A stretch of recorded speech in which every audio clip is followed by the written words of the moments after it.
Hello every one. നമ്മൾ നോക്കുന്നത് second series എക്സാമിനേഷൻ്റെ ക്വസ്റ്റ്യൻ ആൻഡ് ആൻസേഴ്സിൻ്റെ പാർട്ട് 3 ആണ്. അപ്പോൾ ഇതിൽ നമ്മൾ നേരത്തെ ക്ലാസ്സിൽ സോൾവ് ചെയ്തിട്ടുള്ള ക്വസ്റ്റ്യൻസുകൾ തന്നെയാണ്. നമുക്കൊന്നുകൂടെ നോക്കാം. Question 5A, write properties of B spline curve. B spline കർവിൻ്റെ പ്രോപ്പർട്ടീസുകൾ എഴുതാൻ വേണ്ടിയിട്ടാണ്. 5 മാർക്കിനാണ്. നമ്മൾ 5 പ്രോപ്പർട്ടീസ് എഴുതിയാൽ മതി.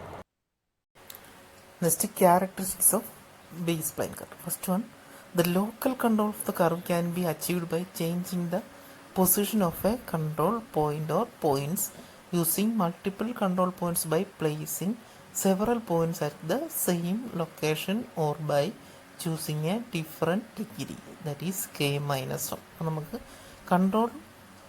ലോക്കൽ കൺട്രോൾ ഓഫ് ദ കർവിനെ നമുക്ക് അച്ചീവ് ചെയ്യാൻ വേണ്ടിയിട്ട് നമുക്ക് എന്ത് ചെയ്യണം? പൊസിഷൻ ഓഫ് ദ കൺട്രോൾ പോയിൻറ്റ്സിൻ്റെ പൊസിഷൻസ് നമുക്ക് ചേഞ്ച് ചെയ്ത് കഴിഞ്ഞാൽ നമുക്ക്, അല്ലെങ്കിൽ എന്ത് ചെയ്യുക, മൾട്ടിപ്പിൾ കൺട്രോൾ പോയിൻറ്റ്സിനെ പ്ലേസ് ചെയ്യുക, സെവറൽ പോയിൻറ്റ്സിൽ പ്ലേസ് ചെയ്തിട്ട്, അല്ലെങ്കിൽ സെയിം ലൊക്കേഷനിലെ സെവറൽ പ്ലേസസിൽ മൾട്ടിപ്പിൾ കൺട്രോൾ പോയിൻറ്റ്സിനെ നമ്മൾ പ്ലേസ് ചെയ്ത് കഴിഞ്ഞാൽ, അല്ലെങ്കിൽ എന്ത് ചെയ്യണം, ഒരു ഡിഫറെൻറ്റ് ഡിഗ്രി k-1 ഒരു ഡിഫറെൻറ്റ് ഡിഗ്രി നമ്മൾ ചൂസ് ചെയ്യണം. അപ്പം changing one control point affect only k segments. അപ്പോൾ നമ്മൾ ആ പർട്ടിക്കുലർ സെഗ്മെൻറ്റിനെ മാത്രമേ എന്ത് ചെയ്യത്തുള്ളൂ, ഒരു കൺട്രോൾ പോയിൻറ്റ് അഫക്റ്റ് ചെയ്യത്തുള്ളൂ. അപ്പോൾ അതാണ് നമ്മൾ താഴെ ഫിഗറിൽ കൊടുത്തിരിക്കുന്നത്.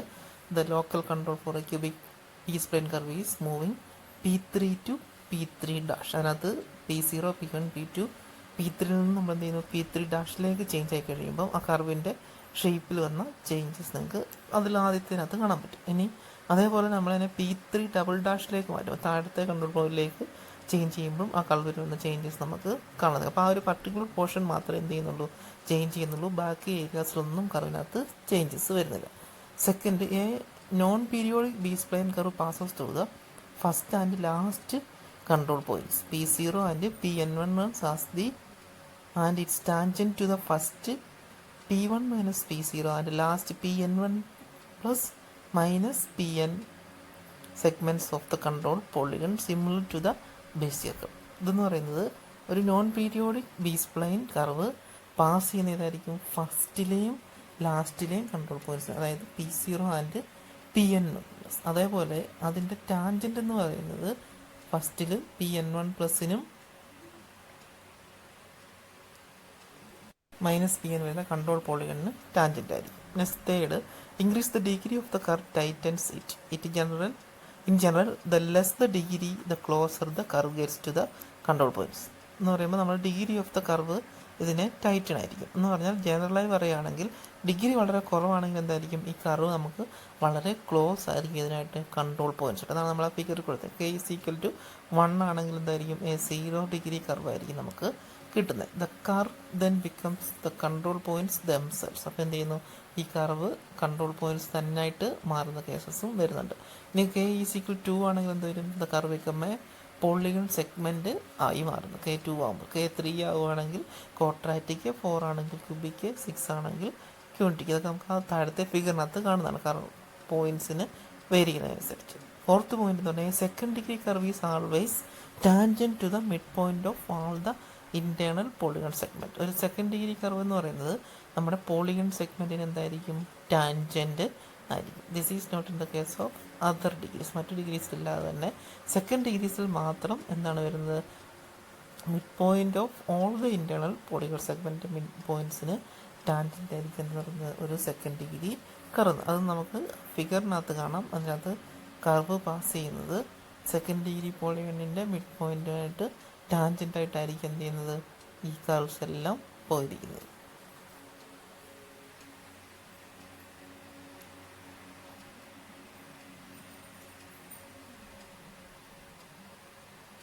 അതുപോലെ നമുക്ക് നോക്കിക്കഴിഞ്ഞാൽ മനസ്സിലാവും, പോയിൻറ്റുമായിട്ട് നിയറസ്റ്റ് ആയിട്ടായിരിക്കും, അതായത് ആദ്യത്തെ k=2 എന്ന് പറയും. അപ്പോൾ k=3 എന്ന് പറയുന്ന ലൈൻ നോക്കിക്കഴിഞ്ഞാൽ അറിയാം നമ്മുടെ കൺട്രോൾ പോയിൻറ്റ്സായിട്ട് വളരെ ക്ലോസ് ആയിട്ടായിരിക്കും പോകുന്നത്. k=4 കുറച്ചുകൂടെ അകന്നു പോകുന്നുണ്ട്. k=6 ഏറ്റവും ഔട്ടർ. അപ്പോൾ നമ്മൾ ഓരോ സെഗ്മെൻറ്റിൽ കൂടെ ആ കർവ് പോകുന്നത് നോക്കിക്കഴിഞ്ഞാൽ നമുക്ക് മനസ്സിലാക്കാൻ കഴിയും എത്രയൊക്കെ കൺട്രോൾ പോയിൻറ്റ്സിൽ കൂടെയാണ് അത് പാസ് ചെയ്യുന്നതെന്നുള്ളത്. അപ്പോൾ ആദ്യത്തെ P0യിൽ നിന്ന് P1 വന്നു, P2, P3, P4, P5, P6, P7 ഈ ഓരോ കൺട്രോൾ പോയിന്റിൽ കൂടെയും ഇത് പാസ്. ഇപ്പോൾ P2 to P3 എന്തായിരിക്കും അതിൽ ടച്ച് ചെയ്തിരിക്കും. P4 to P5 എന്തായിരിക്കും ആ K=3 എന്ന് പറയുന്നത് നമ്മുടെ കൺട്രോൾ പോയിൻറ്റ്സിൻ്റെ സെഗ്മെൻറ്റായിട്ട് വളരെ ക്ലോസ് ആയിട്ടായിരിക്കും ഇത് പാസ് ചെയ്യുന്നത്. Next fifth point, if K equal the number of control points or n+1, then the resulting base spline curve become a Bezier curve. In this case the range U becomes 0 to 1. എന്ന് പറയാൻ നമ്മളെ കെയുടെ value, അതായത് K എന്താകുന്നു control പോയിൻറ്റ്സിന് equal ആയി കഴിയുമ്പം നമ്മുടെ B spline curve എന്തായിട്ട് മാറുന്നു, ഒരു ബേസിയർ കർവായിട്ട് മാറും. അതാണ് നമ്മൾ താഴത്തെ ഫിഗറിൽ കൊടുത്തിരിക്കുന്നത്. മൾട്ടിപ്പിൾ കൺട്രോൾ പോയിൻറ്റ്സും നോട്ട് മൾട്ടിപ്പിൾ കൺട്രോൾ പോയിൻറ്റ്സും. അതിനകത്ത് P0, P1, P2, P3, P4, P5 എന്ന് പറഞ്ഞ കൺട്രോൾ പോയിൻറ്റ്സ് ഉണ്ട്. അത് P0, P1, P2 എന്ന് പറഞ്ഞ ഏരിയയിൽ എന്തായിരിക്കും ബി സ്പ്ലൈൻ കർവ് ബേസിയർ കർവായിട്ട് മാറിയിരിക്കണം. അതിനുശേഷമുള്ള പോർഷനിൽ അത് സെയിം ആയിട്ട് പോകും. താഴെ വരുമ്പം അത് മൾട്ടിപ്പിൾ കൺട്രോൾ പോയിൻറ്റ്സ് ആണ് വരുന്നത്. P3, P4, P5 എന്ന് പറയുന്നത് ഒറ്റ ലൊക്കേഷനിൽ വന്നാലും ബി സ്പ്ലൈൻ കർവ് എന്തായിരിക്കും ആദ്യത്തെ P0, P1 എന്ന് പറഞ്ഞ ലൊക്കേഷനിൽ ബേസിയർ കർവായിട്ട് ചേഞ്ച് ആകും. അപ്പം കൺട്രോൾ പോയിൻറ്റ്സ് മാറുന്നതനുസരിച്ച് n+1 ആയി കഴിയുമ്പം ബേസിയർ കർവ് ആയിട്ട് മാറും.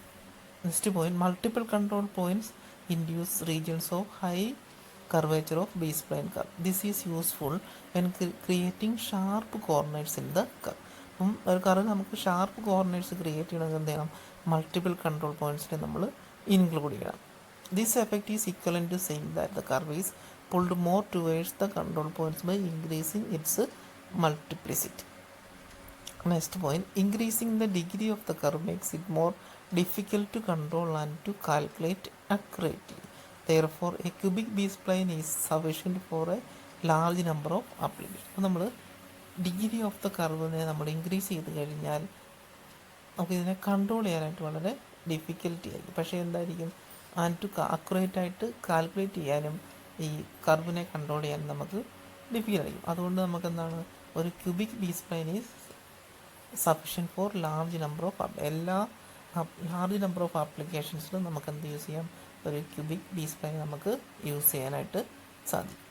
നമ്മൾ ഈ താഴെ കൊടുത്ത ഫിഗർ എന്ന് പറഞ്ഞാൽ മൾട്ടിപ്പിൾ കൺട്രോൾ പോയിൻറ്റ്സ് B-spline കർവിൻ്റെയാണ്. അതാണ് നമ്മൾ ആദ്യത്തെ പറഞ്ഞ 6th പോയിന്റ്. മൾട്ടിപ്പിൾ പോയിൻറ്റ്സ് കർവ്സിനകത്ത് ഇതിനകത്ത് 1 point at P3, 2 point at P3, 3 points at P3 തന്നെ നമുക്ക് 3 കൺട്രോൾ പോയിൻറ്റ്സ് വന്നു കഴിയുമ്പം കർവിൽ വരുന്ന വേരിയേഷൻസ് ആണ് P0, P1, P2, P3 to P4 റീജിയനിൽ നമുക്ക് 3 വേരിയേഷൻസ് കാണാതിരിക്കും. അപ്പോൾ അതിനകത്ത് കെയുടെ വാല്യൂ 3 ആയിരിക്കും എല്ലാ കർവ്സിനകത്തും.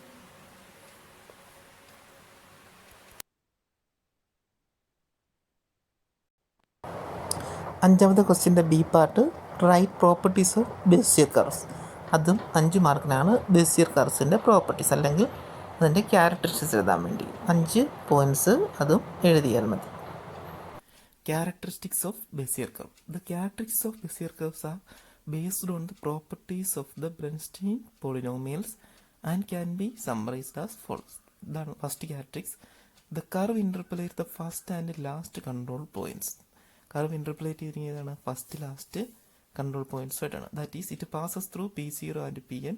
V substitute U is equal to 0 and 1 in equation. നമ്മൾ ഈ താഴെ കൊടുത്തിരിക്കുന്ന ഇക്വേഷനകത്ത് യുവിന് 0യും 1ഉം നമ്മൾ സബ്സ്റ്റിറ്റ്യൂട്ട് ചെയ്ത് കൊടുത്തു കഴിഞ്ഞാൽ P0യും P1ഉം നമ്മൾ എന്ത് കിട്ടുന്നതായിരിക്കും. അതനുസരിച്ചിട്ട് നമുക്ക് എന്ത് ചെയ്യാൻ പറ്റും, ഇതിൻ്റെ ഇൻ്റർപ്രേറ്റ് ചെയ്തിരിക്കുന്ന പോയിൻറ്റ്സിനെ കണ്ടുപിടിക്കാൻ പറ്റും. Second point, the curve is tangent to the first and last segment of the characteristics നമ്മൾ മുമ്പേ പറഞ്ഞു തന്നെ. അപ്പം ഇതിനകത്ത് നമ്മൾ 2 ഇക്വേഷൻസ് നമ്മൾ യൂസ് ചെയ്യുന്നുണ്ട്. First equation PU is equal to എന്ന് പറഞ്ഞാൽ നമ്മൾ നേരത്തെ കണ്ടുപിടിച്ച ഇക്വേഷനും, രണ്ടാമത്തേത് B(INU) എന്ന് പറഞ്ഞാൽ ഈ ഇക്വേഷൻ. ഇത് വെച്ചിട്ട് ഇതിൻ്റെ rth derivatives at the starting and ending position are given by.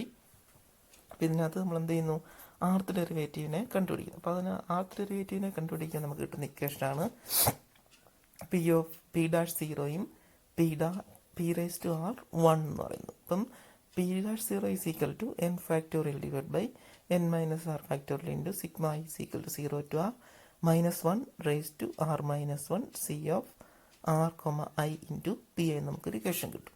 അതേപോലെ P(r)(1) is equal to n factorial divide by n minus r factorial into sigma i is equal to 0 to r minus 1 raise to i C into R comma I P of n minus 1 എന്ന് പറഞ്ഞാൽ നമുക്ക് രണ്ട് equation കിട്ടും. അപ്പോൾ ഇതും therefore the first derivative at the N points ആണ്. അപ്പോൾ നമുക്ക് രണ്ട് ഡെറിവേറ്റീവ് ആണ് വേണ്ടത്. ഫസ്റ്റ് P0 ആൻഡ് P1 എന്ന് പറയുന്നത് എന്തായിരിക്കും? P0 is equal to n of P1 minus P0യും P1 is equal to n of Pn minus Pn minus 1 ആയിരിക്കും. ഇതിനകത്ത് P1 മൈനസ് P0 and Pn minus Pn minus 1 എന്ന് പറയുന്നത് എന്തായിരിക്കും? First and last segment of the curve പോളിഗണിൻ്റെ ഫസ്റ്റും last segment ആയിരിക്കും. അപ്പം ഇതെന്ന് പറയുന്നത് നമുക്കിതിനെ ഷോൺ ചെയ്യാൻ കഴിയുന്നത് second derivative at P0 is determined by P0, P1 and P2. P0യും P1ഉം P2 വെച്ചിട്ട് നമുക്ക് എന്ത് ചെയ്യാൻ പറ്റും? സെക്കൻഡ് ഡെറിവേറ്റീവിനെ കണ്ടുപിടിക്കാൻ പറ്റും. അല്ലെങ്കിൽ rth derivative at the n point is determine by r neighbouring vertices. അപ്പോൾ ആർ നെയ്ബറിംഗ് വെർട്ടിസസ് വെച്ചിട്ട് നമുക്ക് എന്ത് ചെയ്യാൻ പറ്റും? ആർത്ത് ഡെറിവേറ്റീവിനെ കണ്ടുപിടിക്കാനായിട്ട് സാധിക്കും. അപ്പോൾ ഇത് പറയുന്നത് ഇത്രയേ ഉള്ളൂ. നമ്മുടെ ടാൻജൻറ്റ് കർവിൻ്റെ ടാൻജൻറ്റ് എന്ന് പറയുന്നത് ഈ ക്യാരക്ടറിസ്റ്റിക് പോളിഗൺ സെഗ്മെൻറ്റായിട്ട് ടാൻജൻ്റ് ആയിരിക്കും കർവ് എന്ന് പറയുന്നത്. തേർഡ് പോയിന്റാണ് the curve is symmetric with respect to u and 1 minus 2. This means that the sequence of control points defining the curve can be reversed without changing the curve shape. അപ്പോൾ നമുക്ക് ഇതിൻ്റെ sequencing of control പോയിന്റ്സിനെ നമുക്ക് എന്ത് ചെയ്യാൻ പറ്റും? Reverse ചെയ്യണം. Reverse ചെയ്യുക എന്ന് പറഞ്ഞാൽ കർവിൻ്റെ ഷേപ്പിനെ ചേഞ്ച് ചെയ്യാതെ നമ്മൾ ഈ കൺട്രോൾ പോയിന്റ്സിനെ റിവേഴ്സ് ചെയ്ത് കഴിഞ്ഞാൽ ഇപ്പം reversing the direction of parametrisation does not change the curve shape. അപ്പോൾ കർവിൻ്റെ ഷേപ്പിനെ എന്ത് ചെയ്യത്തില്ല, നമ്മൾ റിവേഴ്സ് ചെയ്താലും കർവിൻ്റെ ഷേപ്പിനെ നമുക്ക് ചേഞ്ച് ചെയ്യാൻ കഴിയില്ല. അത് നമുക്ക് അച്ചീവ് ചെയ്യുന്നത് 1 minus u is equal to u in നമ്മൾ നേരത്തെയുള്ള ഇക്വേഷനകത്ത് സബ്സ്റ്റിറ്റ്യൂട്ട് ചെയ്ത് കൊടുത്താൽ മതി. And noticing that C of n comma i is equal to എന്താവുന്നു? C of n comma n minus i എന്നാവുന്നു.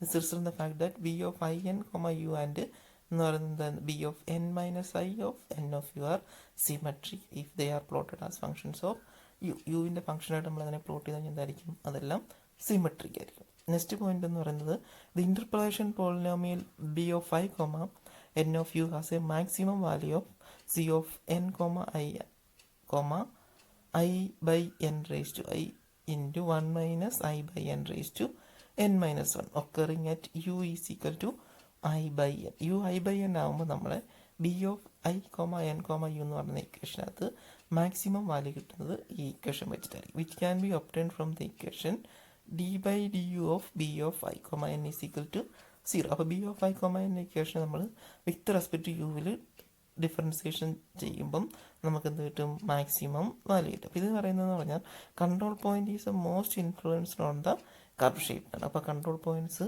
കർവിൻ്റെ ഷേപ്പിനെ വളരെയധികം ഇൻഫ്ലുവൻസ് ചെയ്യുന്നുണ്ട്. അത് എവിടെയാണ്? യുവിൻ്റെ വാല്യൂ ഐ ബൈ എൻ ആകുമ്പോൾ. അതിനൊരു എക്സാമ്പിൾ പറയുന്നൊരു cubic Bezier കർവിനകത്ത് P0, P1, P2, P3 എന്ന് പറഞ്ഞിട്ടുള്ള ഇൻഫ്ലുവൻഷ്യൽ പോയിന്റ്സ് ഉണ്ടായിരിക്കും. അത് വരുന്ന എപ്പോഴായിരിക്കും? യുവിൻ്റെ വാല്യൂ 0, 1/3, 2/3 ആൻഡ് 1 വരുമ്പോഴായിരിക്കും അതിനെ കൂടുതലും ഇൻഫ്ലുവൻസ് ചെയ്യുന്നത്. അപ്പം each control point is weighted by the blending function for each u value. അപ്പോൾ ഓരോ യു വാല്യൂ വെച്ചിട്ട് നമുക്ക് എന്ത് ചെയ്യണം? യു വാല്യൂവിൻ്റെ ബ്ലെൻഡിങ് ഫങ്ഷൻ വെച്ചിട്ടായിരിക്കും നമ്മൾ ഓരോ കൺട്രോൾ പോയിന്റിനെ നമ്മൾ വെയ്ഡ് ചെയ്യുന്നത്. അപ്പം ഈ രണ്ട് പോയിന്റ്സിലും ആദ്യത്തെ പോയിന്റ്സിൽ പറഞ്ഞേക്കുന്നത് അതിൻ്റെ കൺട്രോൾ പോയിന്റ്സിനെ നമ്മൾ ചേഞ്ച് ചെയ്ത് കഴിഞ്ഞാൽ അതിൻ്റെ ഡയറക്ഷൻ ചേഞ്ച് ആവും, അല്ലാതെ ഷേപ്പ് ചേഞ്ച് ആവില്ല. അടുത്ത പോയിന്റ് പറഞ്ഞിരിക്കുന്നത് മാക്സിമം വാല്യൂ കിട്ടുന്നത് യു എന്ന് പറയുന്നത് ഐ ബൈ എൻ ആകുമ്പോഴായിരിക്കും നമുക്ക് മാക്സിമം വാല്യൂ കിട്ടുന്നത്. അപ്പോൾ അതിനുവേണ്ടി നമ്മളതിനെ ഡിഫറൻസിയേഷൻ ചെയ്യുകയാണ്. വിത്ത് റെസ്പെക്ട് യുവിൽ ഡിഫറൻസിയേഷൻ ചെയ്യും. Next point the curve shape can be modified by either changing one or more vertices of its polygon or by keeping the polygon fixed and specifying multiple coincident points at the vertex. അതായത് നമ്മൾ shape modify ചെയ്യണമെങ്കിൽ നമുക്ക് എന്ത് ചെയ്യണം? Vertices changing 1 or more vertices of the പോളിഗണിൻ്റെ വെർട്ടിസസിനെ നമുക്ക് change ചെയ്താൽ മതി. അപ്പം കീപ് ദ പോളിഗൺ ഫിക്സഡ്. അപ്പം അതിനൊരു എക്സാമ്പിളാണ് നമ്മൾ കൊടുത്തിരിക്കുന്നത് താഴത്തെ ഫിഗർ. ഇതിനകത്ത് P2 പകരം നമ്മൾ അതിനെ എന്താക്കുന്നു? P2 സ്റ്റാർ ആക്കി കഴിഞ്ഞാൽ നമുക്കൊരു കർവിൻ്റെ ചേഞ്ച് ആയിട്ട് പുതിയൊരു കർവിനെ നമുക്ക് കിട്ടുന്നതായിരിക്കും. അതേപോലെ തന്നെ സെക്കൻഡ് വണ്ണിനകത്ത് കൊടുത്തിരിക്കുന്നത് P2 is assigned by multiplicity of K ആണ്. K is equal to 1, K is equal to 2, K is equal to 3 ആവുന്നതനുസരിച്ച് എന്ത് പറ്റും? കർവിൻ്റെ ഷേപ്പ് മൾട്ടിപ്ലിസിറ്റി ഓഫ് K ആയിട്ട് ചേഞ്ച് ചെയ്യുമ്പോൾ എന്ത് പറ്റുന്നുണ്ട്? കർവ് പുറത്തേക്ക് പുള്ള് ചെയ്തിട്ട് വരുന്നുണ്ട്. അപ്പോൾ ആദ്യത്തിനകത്ത് നമ്മൾ P2' ആക്കി, രണ്ടാമത്തിനകത്ത് കെയുടെ മൾട്ടിപ്പിൾസ് ആക്കി. Next point, a closed Bezier curve and simply be generated by closing the characteristic polygon or choosing P0 and Pn to be coincident. അപ്പോൾ നമ്മൾ നേരത്തെ കുറേ കർവ്സിൻ്റെ ഇമേജിനകത്ത് ഉണ്ടായിരുന്നു ക്ലോസ്ഡ് ബേസിയർ കർവ്. അപ്പോൾ അതിനകത്ത് എന്തായിരുന്നു, ക്യാരക്ടറിസ്റ്റിക് പോളിഗൺ നമ്മൾ ക്ലോസ് ചെയ്യുക. അപ്പോൾ ക്യാരക്ടറിസ്റ്റിക്സ് പോളിഗണിനെ ക്ലോസ് ചെയ്ത് കഴിഞ്ഞാൽ ബേസിയർ കർവിനകത്ത് എന്തായിരിക്കും കിട്ടുന്നത്, ക്ലോസ്ഡ് ബേസിയർ കർവ് ആയിരിക്കും. Next, for any valid value of u, the sum of the b, in function associated with the control point is always equal to unity for any degree of Bessier curve. This fact can be used to check numerical computations and software developments. അപ്പോൾ നമുക്ക് any value of u, the sum of the b, in functions associated with the always equal to the unity for any degree of Bessier curve-ൻ്റെ ഏതെങ്കിലും ഡിഗ്രിക്ക് unity ആയിരിക്കും എന്തെന്ന് പറയുന്നത് value of യുവിൻ്റെയും and the sum of the B of i n ഫങ്ഷൻസിൻ്റെയും. അപ്പോൾ ഇതാണ് നമ്മൾ എന്ത് ചെയ്യുന്നത്, ന്യൂമറിക്കൽ കമ്പ്യൂട്ടേഷനും സോഫ്റ്റ്വെയർ ഡെവലപ്പിന് വേണ്ടിയിട്ടും യൂസ് ചെയ്യും. നമ്മളിവിടെ പറഞ്ഞ 3 പോയിന്റ്സിനകത്തൊന്നെന്ന് പറയുന്നത് ഷേപ്പിനെ നമുക്ക് ചേഞ്ച് ചെയ്യണമെങ്കിൽ എന്ത് ചെയ്യണം, കൺട്രോൾ പോയിന്റ്സിനെ നമ്മൾ മോഡിഫൈ ചെയ്യണം, അല്ലെങ്കിൽ മൾട്ടിപ്പിൾസ് ഓഫ് കെ വാല്യൂസ് എടുക്കണം. രണ്ടാമത്തേത്, പോളിഗൺ ക്ലോസ്ഡ് ആയാൽ ബെസിയർ കർവും ക്ലോസ്ഡ് ആയിരിക്കും. നെക്സ്റ്റ് 6ാമത്തെ ക്വസ്റ്റ്യൻ, ഏറിൻ്റെ A, compare synthetic curve with analytic curve. ഇപ്പോൾ സിന്തറ്റിക് കർവ് എന്താണെന്നും അനാലിറ്റിക് കർവ് എന്താണെന്നും എഴുതുക എന്നുള്ളതാണ്. അപ്പോൾ ഇത് 3 മാർക്കിനാണ് നമ്മൾ ചോദിച്ചിരിക്കുന്നത്. ഇതൊരു പ്രീവിയസ് ഇയർ യൂണിവേഴ്സിറ്റി ക്വസ്റ്റ്യൻ കൂടെയാണ്. Wire frame model entities. അപ്പോൾ അതിനകത്ത് വരുന്ന വയർ ഫ്രെയിം എൻറ്റിറ്റീസിനകത്ത് വരുന്നതാണ് analytic curves and synthetic curves എന്ന് പറയുന്നത്. അനാലിറ്റിക് എൻറ്റിറ്റീസിനകത്ത് വരുന്നതാണ് points, lines, arcs, circles and conics എന്ന് പറയുന്നത്. പിന്നെ സിന്തറ്റിക് കർവ്സിനകത്ത് വരുന്നതാണ് cubic spline, Bezier curves, B spline curves, NURBS, ഇതൊക്കെ എന്ന് പറയുന്നത് സിന്തറ്റിക് കർവ്സിനകത്ത് വരുന്നതാണ്. അപ്പം ഈ 2 കർവ്സും വയർ ഫ്രെയിം മോഡലിംഗ് ടെക്നിക്സിനകത്താണ് നമ്മൾ യൂസ് ചെയ്യുന്നത്. നമുക്ക് ഫസ്റ്റ് നോക്കാം അനാലിറ്റിക് കർവ്സ്. അപ്പം അനാലിറ്റിക് കർവ്സ് എന്ന് പറയുന്നത് ഒരു type of curve. Analytic curves are defined as those that can be described by analytic technique equations such as lines, circles, conics, etc. Analytic curve എന്ന് പറയുന്നത് നമ്മൾ ഡിസ്ക്രൈബ് ചെയ്യുന്ന analytic equation വെച്ചിട്ട് describe ചെയ്യുന്ന കർവിനാണ് analytic curves ആണ്. Example line equations, circle equations, conic equations, ഇതേപോലുള്ള equations വെച്ചിട്ട് നമ്മൾ ഡ്രോൺ ചെയ്യുന്ന കർവ്സിനാണ് അനാലിറ്റിക് കർവ്സ് എന്ന് നമ്മൾ പറയുന്നത്. ഈ അനാലിറ്റിക് കർവ്സ് പ്രൊവൈഡ് ചെയ്യുന്നത് very compact form to represents shapes and simplify the computation of related properties such as areas and volumes. നമുക്ക് ഏരിയാസ്, വോളിയംസ്, ഇതേപോലുള്ള പ്രോപ്പർട്ടീസിന്റെ കമ്പ്യൂട്ടേഷനെ സിംപ്ലിഫൈ ചെയ്യാനൊക്കെ നമുക്ക് അനാലിറ്റിക് കർവ്സിന് സാധിക്കുന്നുണ്ട്. അതേപോലെ തന്നെ analytic curves are usually not sufficient to meet today's geometric design requirement of complex mechanical parts. അപ്പോൾ complex mechanical പാർട്സിന്റെ ഡിസൈൻ റിക്വയർമെന്റ്സിന് അനാലിറ്റിക് കർവ്സ് എന്ത് ചെയ്യുന്നില്ല, നമുക്ക് റിക്വയർമെന്റ്സിന് അത് സാറ്റിസ്ഫൈ ചെയ്യാൻ അല്ലെങ്കിൽ ഇൻസഫിഷ്യന്റ് ആണ്. അപ്പോൾ അതുകൊണ്ടാണ് നമ്മൾ എന്ത് യൂസ് ചെയ്യുന്നത്, സിന്തറ്റിക് കർവ്സ് നമ്മൾ യൂസ് ചെയ്യുന്നത്. അപ്പോൾ സിന്തറ്റിക് കർവ്സ് എന്ന് പറയുന്നത് എന്താണെന്ന് നമുക്ക് നെക്സ്റ്റ് നോക്കാം. Synthetic curves are defined as those that can be described by a set of data points. കുറെ സെറ്റ് ഓഫ് ഡേറ്റ പോയിന്റ്സ് വെച്ചിട്ട് ഡിസ്ക്രൈബ് ചെയ്യുന്ന അല്ലെങ്കിൽ കൺട്രോൾ പോയിന്റ്സ് വെച്ച് ഡിസ്ക്രൈബ് ചെയ്യുന്ന കർവ്സിന് നമ്മൾ പറയുന്ന പേരാണ് സിന്തറ്റിക് കർവ്സ്. എക്സാമ്പിൾ എന്ന് പറഞ്ഞാൽ സ്പ്ലൈൻസ്, ബെസിയർ കർവ്സ്, ഇതൊക്കെ എന്ന് പറയുന്നത് എന്തായിരിക്കും, synthetic curves. Synthetic curves provide designs with greater flexibility and control of a curve shape by changing the position of the one or more data points or control points. അപ്പൊ നമുക്ക് ഡിസൈനർക്ക് ഒരു data points അല്ലെങ്കിൽ കുറെ data points change ചെയ്തിട്ട് നമുക്ക് എന്ത് ചെയ്യാൻ പറ്റും, ഇതിനെ കൺട്രോൾ ചെയ്യാനായിട്ട് പറ്റും. The need for synthetic curves in design areas is on 2 occasions. 2 occasions ആണ്. First one is when a curve is represent by a collection of measured data points. ഈ കർവിനെ നമുക്ക് എന്ത് ചെയ്യാൻ പറ്റും, കുറെ മെഷേർഡ് ഡേറ്റ പോയിന്റ്സ് വെച്ചിട്ട് നമുക്കിതിനെ റെപ്രസെന്റ് ചെയ്യാനായിട്ട് സാധിക്കും. അത് വരുന്നത് graphical visualisation of experimental data applications ആണ്. Second one, when an existing curve must change to meet new design requirement. New design requirement അനുസരിച്ച് നമുക്ക് എന്ത് ചെയ്യാൻ പറ്റും, ഒരു എക്സിസ്റ്റിംഗ് കർവിനെ നമുക്ക് ചേഞ്ച് ചെയ്യാനായിട്ട് സാധിക്കും. നെക്സ്റ്റ് നമ്മൾ നോക്കാൻ പോകുന്നത് സിന്തറ്റിക് കർവിന്റെ കൺസ്ട്രക്ഷൻ ടെക്നിക്സ് ആണ്. 2 ടെക്നിക്സ് ആണ് നമ്മൾ യൂസ് ചെയ്യുന്നത്. ഇന്റർപോളേഷൻ ടെക്നിക്സ് യൂസ് ചെയ്യുന്നുണ്ട്, അപ്രോക്സിമേഷൻ ടെക്നിക്സും നമ്മൾ യൂസ് ചെയ്യും. അപ്പൊ സിന്തറ്റിക് കർവിനെ കൺസ്ട്രക്ട് ചെയ്യാൻ വേണ്ടിയിട്ട് ഈ 2 ടെക്നിക്സ് ആണ്. അപ്പം ഇന്റർപോളേഷൻ ടെക്നിക്സിനകത്ത് എന്തായിരിക്കും, curve passes through the data points. Approximation technique has curve do not passes through the data points.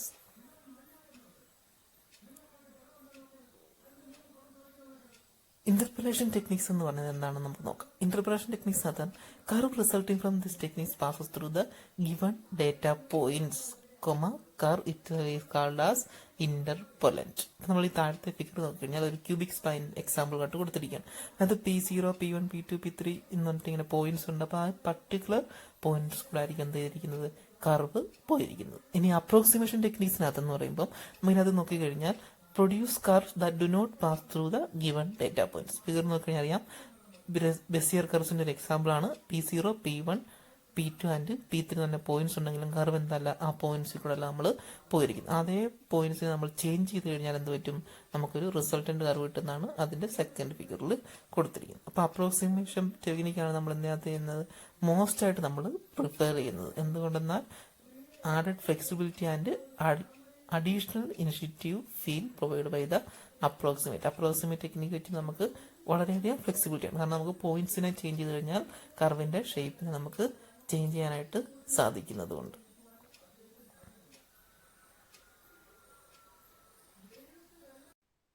Next ആറിന്റെ ബി പാർട്ടാണ് identify the advantages of Bezier curve over cubic curves. ഇപ്പോൾ Bezier കർവിന്റെ cubic കർവായിട്ടുള്ള difference അല്ലെങ്കിൽ advantages എന്താണ്, ഇതൊരു 5 mark question ആണ്. അപ്പോൾ നമ്മൾ പോയിന്റ്സ് എഴുതിയാൽ മതി. നെക്സ്റ്റ് ഇനി പറയാൻ പോകുന്നത് difference between the Bezier curve and the cubic spline curve ആണ്.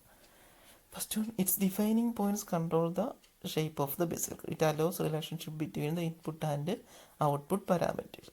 ഇതെന്ന് പറഞ്ഞാൽ ബേസിയർ കർവിനകത്ത് കൺട്രോൾ പോയിന്റ്സ് ആണ് എന്ത് ചെയ്യുന്നത്, ബേസിയർ കർവിൻ്റെ ഷേപ്പിനെ കൺട്രോൾ ചെയ്യുന്നത്. പക്ഷേ ക്യൂബിക് സ്പൈനകത്ത് പോയിന്റ്സ് അല്ല അതിൻ്റെ ഷേപ്പിനെ കൺട്രോൾ ചെയ്യുന്നത്. Second one, hermit curve is or cubic spline curve is a nature to degree of polynomial are not related to the number of control points, whereas the degree of polynomial for the Bezier curve is variable and related to the number of control points defining the curve. മൂന്നാമത്തേത് Bezier curve is smoother than Hermite curve because it is higher order derivatives. രണ്ടാമത്തെ പോയിന്റിൽ പറയുന്നത് cubic spline or Hermite കർവിനകത്ത് നമ്മൾ എന്താണ് degree of the polynomial ആയിരുന്നു use ചെയ്യുന്നത്. ഇതിനകത്ത് കൺട്രോൾ പോയിന്റ്സ് ആണ് യൂസ് ചെയ്യുന്നത്. നെക്സ്റ്റ് 6ന്റെ സി ക്വസ്റ്റ്യൻ ആണ്. Calculate the equation for tangent of a curve y is equal to 2x² + 3 at a point x is equal to 1. ഇതൊരു 2 mark question ആണ്. ഇതൊരു പ്രീവിയസ് ഇയർ യൂണിവേഴ്സിറ്റി ക്വസ്റ്റ്യൻ. നമ്മളൊരു equation of tangent കണ്ടുപിടിക്കാൻ കർവിൻ്റെ equation തന്നിട്ടുണ്ട്. y is equal to 2x² + 3 at a point x is equal to 1. അപ്പോൾ നമ്മുടെ given data തന്നെ y is equal to എന്താണ് 2x² + 3 ആണ് at x is equal to 1. അപ്പോൾ x 1 ആകുമ്പോൾ y-യുടെ വാല്യൂ എന്താകുന്നു, 2 × x വരെ നമ്മൾ 1 കൊടുക്കും, 2 × 1² + 3, ഇപ്പോൾ 2 + 3 5 ആവും. അപ്പോൾ നമുക്ക് x0യുടെയും y0യുടെയും വാല്യൂ എഴുതാം. x0യുടെ വാല്യൂ 1ഉം y0യുടെ വാല്യൂ 5. അപ്പോൾ നമുക്ക് സ്ലോപ്പാണ് അടുത്തായിട്ട് കണ്ടുപിടിക്കും. സ്ലോപ്പ് എന്ന് പറഞ്ഞാൽ എന്താണ്, different derivative of the this y equation with respect to x ആണ്. So dy/dx. അപ്പോൾ dy/dx ചെയ്യുമ്പോൾ എന്ത് വരും, നമുക്ക് 2x²ൻ്റേത് 2 × x²ൻ്റെ 2x, അപ്പോൾ 2 × 4x. അപ്പോൾ എക്സിന് വരെ നമ്മൾ വാല്യൂ എന്താണ്, എക്സിൻ്റെ വാല്യൂ 1 ആണ് സബ്സ്റ്റിറ്റ്യൂട്ട് ചെയ്യുന്നത്. 4 × 1 4 വരും. അപ്പോൾ നമുക്ക് സ്ലോപ്പ് 4 കിട്ടി. അപ്പോൾ ടാൻജൻറ്റ് ഓഫ് എ ലൈൻ എന്ന് പറഞ്ഞ ഇക്വേഷൻ എന്താണ്, y - y0 is equal to m × x - x0. അപ്പോൾ y - y0യുടെ വാല്യൂ എത്ര, 5 is equal to m ൻ്റെ വാല്യൂ 4 × x - x0യുടെ വാല്യൂ 1. സോ നമുക്ക് കിട്ടും y is equal to 4x - 4 + 5. So y is equal to 4x + 1. ഇതാണ് equation of y is equal to 4x + 1.